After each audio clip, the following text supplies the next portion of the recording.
박근혜 전 대통령의 형 집행정지가 이루어질 가능성이 있다는 보도가 나왔습니다. 박근혜 대통령의 이복 언니인 박재옥 씨의 장례와 관련해서라는데요. 자세한 소식 보도해드리도록 하겠습니다.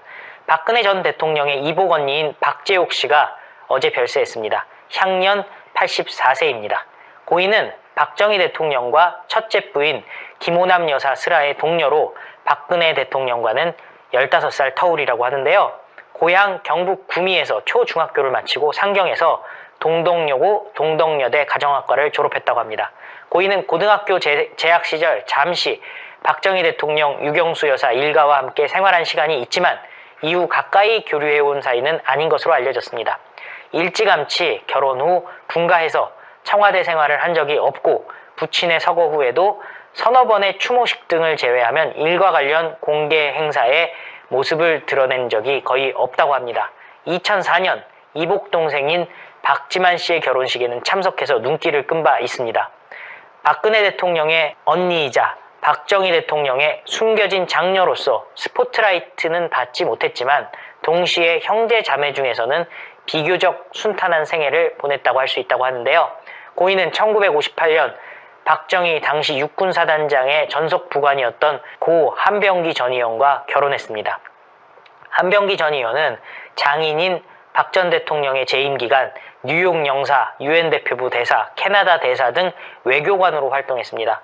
1971년 제81대 민주공화당 국회의원에 당선됐고 이후 2017년 잡고전까지 설악산 케이블카를 운영하는 설악관광회장을 지냈다고 합니다. 고인은 박정희 대통령의 생애를 조명한 드라마 제3공화국에서 직접 증인으로 출연해 화제를 모았습니다. 당시 부모의 혼인과 관련해서 중매로 하신 거죠. 부모님 강요에 신혼, 결혼 생활은 없었다고 봐야죠 라고 말했습니다. 유족은 장남 한태준 전 중앙대 교수, 장녀 한유진 대유몽베르시 씨 고문, 차남 한태연 설악 케이블카 회장, 사위 박영우 대유 위니아그룹 회장 등이 있다고 하는데요. 박근혜 전 대통령의 이복 조카 사이가 되는 박영우 회장 소유 계열사인 대유신소재는 지난 2012년 대선을 앞두고 박근혜 테마주로 조명을 받은 바 있다고 합니다.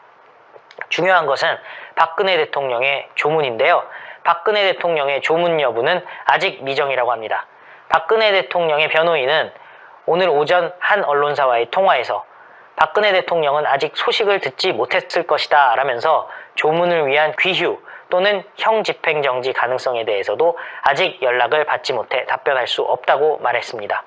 법무부에도 박근혜 대통령 측으로부터 별도의 신청이 접수된 바는 없는 것으로 확인됐는데요. 성폭력으로 실형을 살고 있는 안희정은 가족의 장례로 형 집행정지로 나와서 문재인 대통령에게 대통령 화환까지 받았습니다. 국민의 세금으로 말이죠. 박근혜 대통령의 혈육이 별세했는데 가족으로서의 도리를 다하게 해주는 것이 최소한의 예의가 아닐까 하는데요. 박근혜 대통령 형 집행정지 결정 난다면 관련 내용 계속 주시하면서 보도하도록 하겠습니다. 구독, 추천 부탁드리겠습니다. 감사합니다. 박근혜 대통령 외부병원 입원 수술 문제와 관련하여 박근혜 대통령에 대한 사실상의 석방이 아니냐는 관측이 나오고 있습니다. 참으로 반가운 소식이 아닐 수가 없는데요. 그 의도에 대해서는 의심을 하지 않을 수가 없습니다. 홍철기 사회부장을 모시고 말씀을 들어보도록 하겠습니다. 안녕하십니까? 안녕하십니까?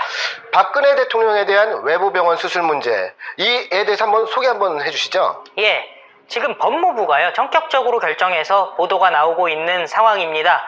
박근혜 대통령이 지금 몸이 많이 안 좋다는 것은 많이 알려지고 있는데요. 그 부분에 대해서 16일 그러니까 추석 연휴가 끝나면은 박근혜 대통령을 외부 병원에 입원시키기로 결정했다라는 얘기입니다. 그러니까 서울구치소를 드디어 벗어나셔서 병원에 입원을 하시게 됩니다. 그런데 잘 아시지만은 병원에 입원을 하게 되면은 생각해보면 병실에 침대도 있지 않겠습니까? 그러니까 참으로 오랜만에 잠을 자신다거나 좀 편안한 휴식을 취하실 수 있는 그런 기회가 생기는 거고요. 바깥바람을 쐴 수 있는 그런 상황이 되게 됩니다.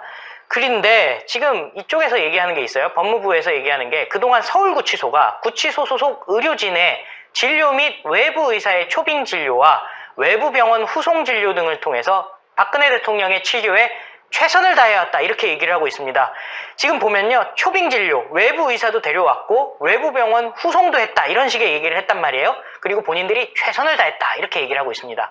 그러면서 어깨 통증 등 상태가 호전되지 않아 최근 서울에 있는 외부 병원에서 정밀 검사한 결과 좌측 어깨 부위에 대한 수술이 필요하다는 전문의의 소견, 그리고 박 대통령의 의사를 고려해서 외부 병원에서 수술을 하게 된다, 그리고 입원을 하게 된다 이렇게 얘기를 하고 있는 겁니다.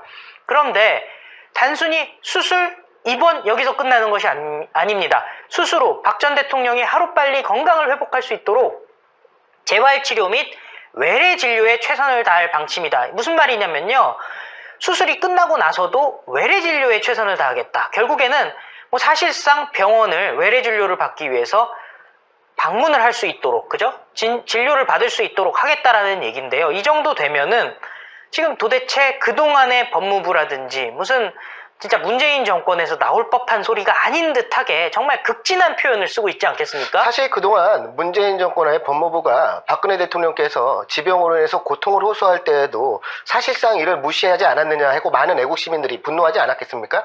그런데 하필 이 시점에 저들이 박근혜 대통령에 대한 외부 수술 입원 치료를 허가한 것, 그 의도에 대해서는 저희가 한번 생각해 볼 필요가 있을 것 같습니다. 예, 이 부분에 대해서 검찰과 법무부의 갈등 때문 아니냐 이런 말이 나오고 있어요. 무슨 얘기냐?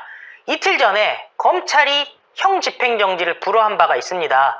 서울중앙지검이요, 형집행정지 심의위원회를 열고 박근혜 대통령의 형집행정지 신청을 불허했는데요.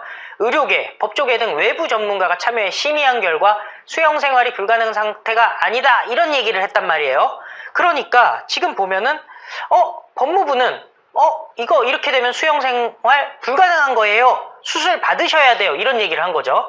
그러니까 이 부분에 대해서, 그런데 법조계에서 이렇게 얘기를 하고 있습니다.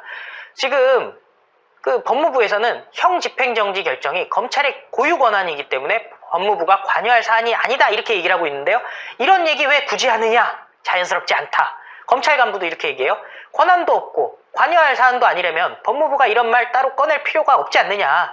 법무부와 검찰이 생각이 다르다, 이 부분을 강조하려는 것 같다 이렇게 얘기를 하고 있어요. 그 이야기는 즉 윤석열 검찰에게 박근혜 대통령을 지지하는 분들의 비판을 몰아주려는 것이 아닌가 하는 의혹이 드는데요. 그렇죠. 왜냐하면은 서울중앙지검이 바로 지금 조국을 수사하는 곳 아니겠습니까? 예. 또한 지금 박근혜 대통령을 다루고 있는 부분도 지금 서울중앙지검이란 말이에요. 예. 결국엔 법무부가 서울중앙지검 내지는 검찰청과 척을 지기 시작한 거고, 그 부분에 있어서 박근혜 대통령에 대해서 아주 지금 굉장히 참 어떻게 보면은 자기네가 앞으로 잘 하겠다 이렇게 얘기하잖아요. 수술도 수술이지만 외래 진료에도 예. 최선을 다하겠다 이런 얘기 하고 있지 않겠습니까? 결국에는 검찰이 박근혜 대통령을 어떻게 보면 형집행정지 불허를 통해서 지금 탄압하고 있고, 지금 나쁜 것은 검찰이다 이런 식으로 몰아가려는 거 아닌가. 그래서 지금 현재 있는 조국 국면, 여기서 검찰에게 비난의 화살을 돌리려고 하는 게 아닌가 이런 걱정이 듭니다. 특히 검찰개혁을 명분으로 내세우지 않았겠습니까? 이 검찰개혁을 명분으로 내세운 조국 법무부 장관과 그 법무부가 이제 검찰을 고립무원의 상태로 만들어서 말 그대로 자신들이 원하는 대로 쉽게 요리할 수 있는 상황을 만들어가는 것은 아닌가 하는 의혹이 드는군요. 맞습니다. 왜냐하면 박근혜 대통령에 대한 재판은 이미 재판 단계로 넘어가지 않았겠습니까? 그리고 지금 정부에서 할 수 있는 것은 결국은 대통령이 뭐 사면을 한다던가 뭐 이런 아주 기술적인 일밖에 남지 않았단 말이에요. 반면에 조국 같은 경우는 지금부터 수사를 해야 되는 상황이고요. 지금 보면 누가 봐도 상당히 심각한 범법 행위들이 있는 것으로 많이 알려지고 있지 않겠습니까? 이런 와중에 문재인 정권이 살기 위해서 박근혜 대통령을 이용한다면은 그거야말로 정말 국민들이 붕괴해야 될 일 아닐까, 저는 그렇게 생각합니다. 저도 국민의 한 사람으로서 치밀어 오르는 분노를 참을 수가 없습니다. 박근혜 대통령 사실 지금 매우 억울하게 지금 형을 살고 계시지 않겠습니까? 그것도 모자라 이제 자신들의 목적의 수단으로서 이용하려는 이 행태 용서할 수가 없겠네요, 정말. 이것이 정말 문제가 되는 게요, 지금 보면은 뭐 검경 수사권 조정, 그 다음에 공수처 설치 이런 식으로 얘기해서 검찰에 진짜 힘을 빼놓게 하기 위한 거 아니겠습니까? 그것을 마치 우파 내지는 박근혜 대통령을 존경하는 사람들의 힘을 빌겠다라는, 뭐 솔직히 우파에서 지금 문재인 정권에 힘을 실어줄 사람이 누가 있겠냐마는, 그럼에도 불구하고 일부 검찰의 힘을 빼놓을 수 있겠다는 헛된 희망을 갖고 있는 게 아닌가 싶고요. 그리고 박근혜 대통령을 이렇게 이용한다는 거, 이것은 정말 있어서도 안 되고 상상조차 할 수 없는 일이라서 저는 어쨌든 개인적으로 굉장히 분개가 아주 화가 납니다. 저 역시 이 분노를 참을 수가 없습니다. 사실 박근혜 대통령에 대해서는 우리 애국 국민을 비롯해서 대한민국의 모든 국민들이라면은 박근혜 대통령의 억울함은 모두 다 알고 계실 것이라고 생각을 합니다. 특히 이번에 조국 사태 관련되어서 문재인 정권 행태들 우리 국민들이 모두 확인하지 않았겠습니까? 조국의 조로남불, 문재인 정권의 불공정, 이게 다 박근혜 정권과 비교를 하면 박근혜 정권 때는 오히려 우리 국민들이 공정과 정의를 기대할 수 있는 그런 사회였다고 저는 생각을 합니다.